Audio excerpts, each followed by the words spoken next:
नमस्कार मेरे प्यारे YouTube के साथियों। आज एक बार फिर से आपका अपने चैनल पर हार्दिक स्वागत करता हूं और फिर से आपके सामने एक जबरदस्त कहानी लेकर के हाजिर हूं।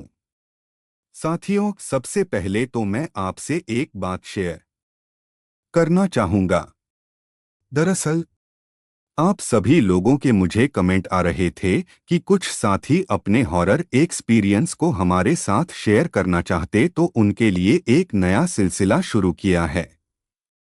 अगर आप में से कोई भी साथी अपने साथ बीती हुई किसी भी घटना को हमारे साथ शेयर करना चाहता है, तो उसके लिए मैंने एक पॉडकास्ट प्रोग्राम शुरू किया है। आप डायरेक्टली मुझसे कनेक्ट होकर अपनी कहानी मुझे बता सकते हैं। आप व्हाट्सएप के थ्रू या इंस्टाग्राम के थ्रू मुझसे कनेक्ट हो सकते हैं। डिस्क्रिप्शन में आपको दोनों ही लिंक मिल जाएंगे। तो चलिए आज की कहानी पर वापस आते हैं। साथियों, आज की कहानी हमें गुजरात के रहने वाले चिराग ने शेयर की है। हमारी धरती पर कुछ ऐसे इंसान भी होते हैं जो आत्माओं को अपनी आंखों से देख सकते हैं। अब कह लो कि ये उन्हें भगवान की तरफ से आशीर्वाद प्राप्त है कि उनके पास कुछ दैवीय नजरिया होता है जिससे वो धरती पर होने वाली अजीबोगरीब चीजों को भी अपनी आंखों से हूबहू देख सकते हैं। तो चिराग एक ऐसा ही लड़का है जो प्रेता आत्माओं को अपनी आंखों से देख सकता है, और एक बार उसका सामना एक आत्मा से होता है। वो आत्मा एक मासूम लड़की की होती है और उससे बातें करते करते ही चिराग के सामने एक ऐसी सच्चाई आती है जिससे उसके पैरों तले से जमीन खिसक जाती है। तो इस कहानी के बारे में मैं ज्यादा आपसे शेयर नहीं करूंगा, नहीं तो फिर पूरा सस्पेंशन खत्म हो जाएगा। इस स्टोरी को आगे बढ़ाएं उससे पहले मैं आपसे कहूंगा कि अगर अब तक भी आप हमारे चैनल से नहीं जुड़ पाए तो इस रिश्ते को जोड़िए और मजबूत बनाइए। अगर रिश्ता दिल से मजबूत होगा तो मुझे कहानी सुनाने में मजा आएगा और आपको सुनने में, और हाँ, जितने भी लोग स्टोरेज सुन रहे हैं वो कमेंट बॉक्स में अपना एक छोटा सा परिचय जरूर दें, और अगर किसी साथी को कुछ लिखने का शौक हो तो वो भी कमेंट में जरूर लिखें। उसे मैं स्टोरी के आखिर में जरूर सुनाऊंगा। चलिए कहानी को शुरू करते हैं, और ये कहानी आप मेरे ही प्रोस्पेक्टिव से सुनने वाले हैं। चिराग हैंडपंप को दबाकर अपने हाथ पैर धो रहा था, तभी उसे पीछे से एक आवाज सुनाई दी। क्या आप मुझे बाजार तक का रास्ता बता सकते हैं? ये सुनते ही चिराग पलटा देखा तो वहां 2122 साल की एक सुंदर लड़की खड़ी थी। उसने लहंगा पहना हुआ था और चलने फिरने में परेशानी ना हो, इसीलिए लहंगे को अपने हाथों से थोड़ा ऊपर खींच के रखा हुआ था। उसके लहजे से चिराग समझ गया कि कस्बे में नहीं है। वैसे भी चिराग वहां सालों से रह रहा था और ये चेहरा उसने पहले नहीं देखा था। वो दोबारा बोली, जी आपको बताना हो तो बता दो, वहां खड़े होकर इस तरह घूरो तो नहीं। ये सुनकर चिराग थोड़ा संभला। वह तो उसकी खूबसूरती में लगभग खो चुका था। अपनी सांसों को संभालना हुआ, वो बोल पड़ा, हाँ, वो आप इस रास्ते से सीधी चली जाओ तो एक दूसरा चौराहा आएगा, वहां से बाएं मुड़ जाना, फिर थोड़ी देर में बाजार आ जाएगा। एक अरसे के बाद किसी ने उसे सड़क पे टोक के कुछ पूछा था। वो बोली, अरे नहीं, वो तो पुराने अस्पताल वाला रास्ता है ना, मुझे नहीं जाना। उस भूतिया रास्ते से ना मुस्कराता हुआ वो बोल पड़ा, अरे देखने में तो पढ़ी लिखी लगती हो और भूतों में विश्वास करती हो, डरती हो क्या? अपने डर को छुपाते हुए उसने कहा, ना, मैं किसी से नहीं डरती, वो तो बुआ ने मना किया है उस रास्ते से जाने को। पर चिराग उसके डर को भांप चुका था। चिराग ने उसकी आंखों में देखते हुए कहा, अच्छा ठीक है, मैं उधर ही जा रहा हूँ, चलो मैं छोड़ देता हूँ तुम्हें, तमकते हुए उस लड़की ने कहा। क्या उस भूतिया रास्ते पे लोग कब से जाने लगे? वैसे भी मैं नहीं जा रही किसी अजनबी के साथ। चिराग ने उस लड़की के पीछे कुछ दूर पे खड़े कुछ लफंगे लड़कों की तरफ उंगली से इशारा करके कहा, नॉइस। अरे बाबा, बाजार जाने का रास्ता तो वही है जिससे तुम वापस आ रही हो, ये बात तुम भी जानती हो और मैं भी। लड़की झेंप गई। वास्तव में वो बाजार जाने के मुख्य रास्ते से ही जा रही थी, पर रास्ते में एक बदचलन लड़कों का समूह खड़ा था जो आती जाती लड़कियों के साथ छेड़खानी कर रहा था, इसीलिए वो पीछे आकर कोई दूसरा रास्ता ढूंढ रही थी। लड़की नाटकीय अंदाज में हाथ जोड़ती हुई एक जबरदस्ती की मुस्कान के साथ बोली, हाँ बाबा जी, मान लिया आपकी छठी इंद्री को। चिराग ने कहा, देखो अब तुम मुख्य रास्ते से जाओगी नहीं, और जो दूसरा इकलौता रास्ता है वो तुम्हें भूतिया लग रहा है। मुझे नहीं लगता कि तुम्हारी मदद की जा सकती है। ये कहते हुए चिराग पलटने को हुआ। लड़की ने बनावटी हैरानी के साथ कहा, अरे रुको रुको, ऐसे कैसे एक लड़की को अकेला छोड़कर जा सकते हो? वो भी उसे जिसने सामने से आके खुद तुमसे मदद मांगी हो। चिराग ने उसके माथे पे शिकन वाला चेहरा देखा तो उसे हंसी ही आ गई। उसकी बड़ी बड़ी विस्मय भरी आंखें उसकी खूबसूरती की एक अलग ही छठा दिखा रही थी। उसने दबी मुस्कान के साथ कहा, सुनिए मिस डिश, जरूरत आपको है तो जाहिर सी बात है कि मदद भी आप ही मांगेगी। इसमें इमोशनल ब्लैकमेल करने वाली क्या बात है?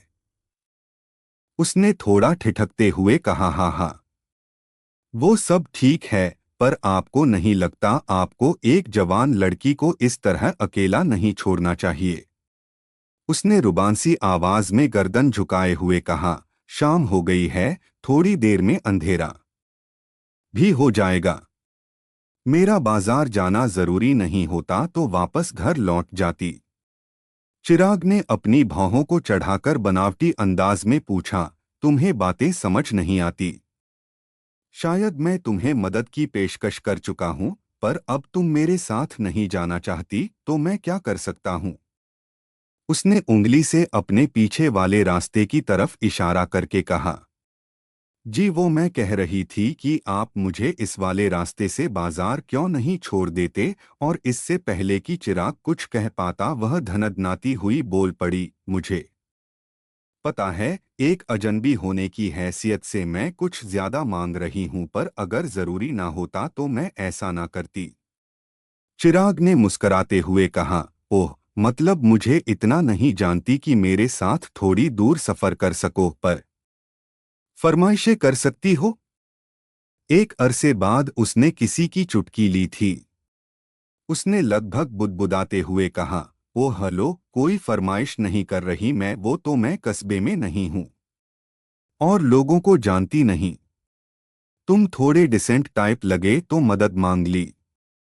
पता होता इतना अकड़ू है तो बात भी ना करती। चिराग ने थोड़ा गंभीर होते हुए कहा, तुम्हें नहीं लगता कि मेरे दिमाग में ये बात आई होगी कि मैं खुद तुम्हें थोड़ा आगे तक छोड़ दूं? वो लड़की फिर अपने पीछे उंगली दिखाते हुए दांत दिखाती हुई बोली, हाँ तो चलो ना, छोड़ दो ना थोड़ा आगे तक। चिराग ने एक आह भरते हुए कहा, नहीं छोड़ सकता, और वैसे भी कोई फायदा नहीं। उसने थोड़ा झिझकते हुए कहा, क्यों नहीं छोड़ सकते? खैर तुम्हारी मर्जी, उसने चिढ़ते हुए आगे कहा। और इसका क्या मतलब कि वैसे भी कोई फायदा नहीं? चिराग ने कहा, मतलब ये कि आगे दो राजनैतिक पार्टियों का हड़ताल है। मुझे तो लगता है कि गोलीबारी भी होगी। लड़की ने अजीब सा मुंह बनाते हुए कहा, ओह, और ये बात तुम्हें यहाँ खड़े खड़े कैसे पता चल गई? अपनी छठी इंद्री से ये सुनकर चिराग को हंसी आ गई। उसने कहा, अरे मेरी माँ आज के अखबार में पढ़ा था। तुमने नहीं पढ़ा क्या? नहीं ही पढ़ा होगा वरना बाहर आती ही क्यों? देखो आसपास कितने कम लोग हैं सड़कों पे। लड़की ने आसपास देखा तो वाकई काफी कम लोग थे और उसने एक और बात नोटिस की कि आता जाता हर आदमी उसे बड़े विस्मय से देख रहा था। उसने पलट के देखा तो वो लफंगे लड़के भी कुछ दूरी से टकटकी लगाए उसे ही देख रहे थे। उसे लगा कि वो इस छोटे से शहर के हिसाब से कुछ ज्यादा ही सज धज गई है। लड़की ने अपने माथे पे हाथ रखते हुए कहा, हे भगवान। चिराग बोल पड़ा, अब भगवान क्या कर लेगा, इसमें इन नेताओं ने तो उसका भी बिजनेस बना दिया है। ये कह के चिराग चुप हो गया, फिर बोल पड़ा, मुझे ये हड़ताल वाली बात तुम्हें पहले ही बता देनी चाहिए थी, पर मैं ठिठोली करने लगा। बुरा लगा हो तो माफ कर देना, अब मैं चलता हूँ। ये कह के चिराग पलटा और चल दिया। थोड़ी देर तक वो लड़की वहीं खड़ी खड़ी कुछ सोचती रही। उसके सामने जो रास्ता था उससे वो वापस बुआ के घर जा सकती थी। उसके पीछे जो रास्ता था वो उसे बाजार तो ले जाता, पर उस पे ना जाने की उसके पास एक से ज्यादा वजह थी।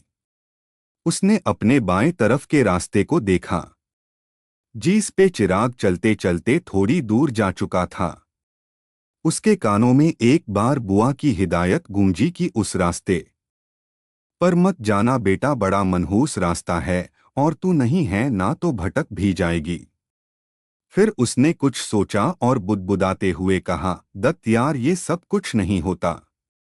उसने अपना लहंगा अपने हाथों से पकड़ के थोड़ा ऊपर किया और चिराग के पीछे दौड़ लगा दी। ओह मिस्टर, सुनाई नहीं देता क्या? ये कहती हुई वो लड़की चिराग के पीछे दौड़ पड़ी।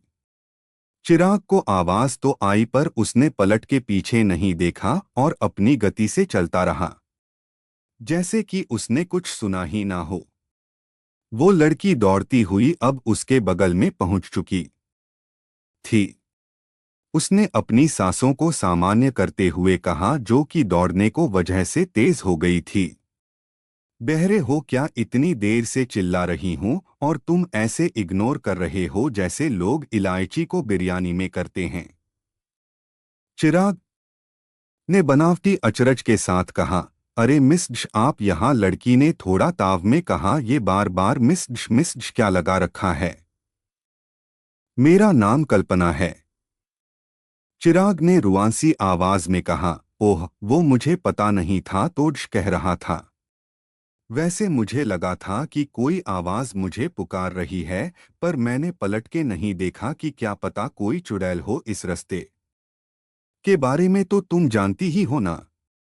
उसने अपनी जुल्फों को संवारते हुए लड़की ने कहा, जो कि दौड़ते दौड़ते अव्यवस्थित हो गई थी। हाँ हाँ, अब बस करो, मैं भी बूतों पे विश्वास नहीं करती। वो तो बस बुआ की बात रखने के लिए इस रास्ते को अवॉइड करना चाह रही थी। अब मेरा मजाक मत उड़ाओ। चिराग ने कल्पना के चेहरे की तरफ देखते हुए कहा, क्या नाम बताया तुमने? कल्पना ना, एक बात बोलूं?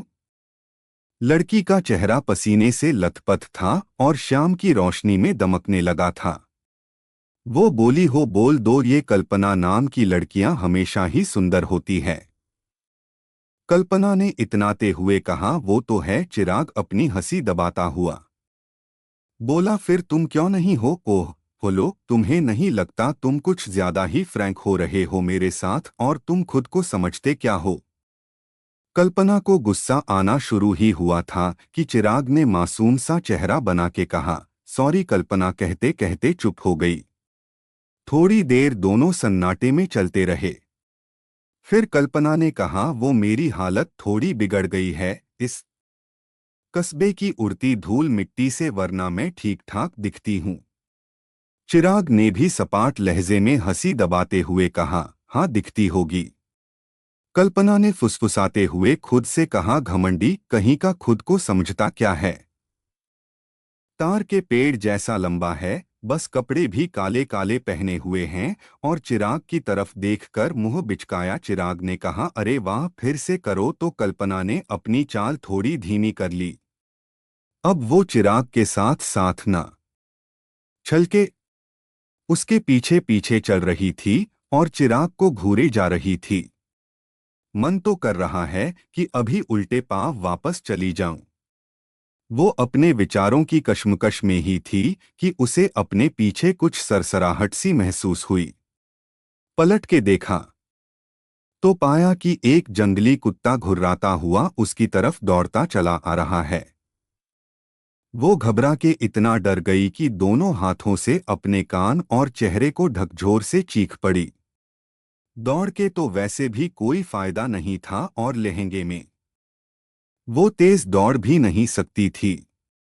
उसे कुत्ते की गुर्राहट और उसकी सांसें एकदम अपने दाएं पैर के पास महसूस हुई।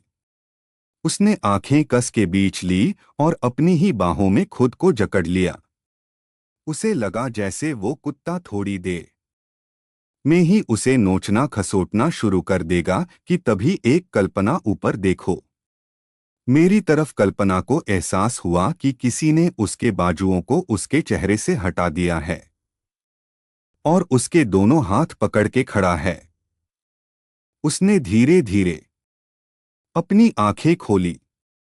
उसने आंखें इतनी जोर से बीच के बंद की थी उसका काजल भी आंसुओं में मिश्रित होकर उसके चेहरे पर ढलकने को था। वो स्तब्ध सी वहीं खड़ी रही तो चिराग ने अपने अंगूठे से वो आंसू की बूंद इस तरह पोंछी कि उसका काजल खराब न हो। फिर थोड़ी देर बाद दोनों छिटक के अलग हो गए। अनह अनह चिराग ने गला साफ करने का दिखावा करके उन दोनों की तंद्रा तोड़ी और कहा, तुम इससे डर रही थी। कल्पना ने चिराग की नजरों का अनुसरण किया तो देखा कि वो कुत्ता उसके और चिराग के थोड़ा आगे सड़क के किनारे झाड़ियों में तेजी से अपने पंजे मार रहा था और फिर थोड़ी देर में वो एक जंगली मोटे चूहे को अपने मुंह में दबाए हुए वापस पलटकर दौड़ पड़ा। चिराग के पास पहुंचते ही उसने रुख मोड़ा और उसके साइड से होता हुआ आगे दौड़ पड़ा। कल्पना अभी भी निःशब्द खड़ी थी। चिराग ने जाते हुए कुत्ते की तरफ इशारा करके कहा, अरे मैडम, वो आपको काटने नहीं, अपना नॉनवेज ऑर्डर लेने आया था। कल्पना ने लड़खड़ाती आवाज में कहा, पर वो सीधा मेरी तरफ ही आ रहा था और एकदम पास आके भी उसने रुख नहीं बदला तो मुझे लगा कि मुझे काटने आ रहा है। कुछ पलों के बाद वो दोनों बिल्कुल पहले की तरह उस सड़क पे चल रहे थे। चिराग आगे अपनी मध्यम गति से और कल्पना अपना आंचल संभाले उसके पीछे पीछे। थोड़ी देर बाद एक और विचित्र घटना हुई।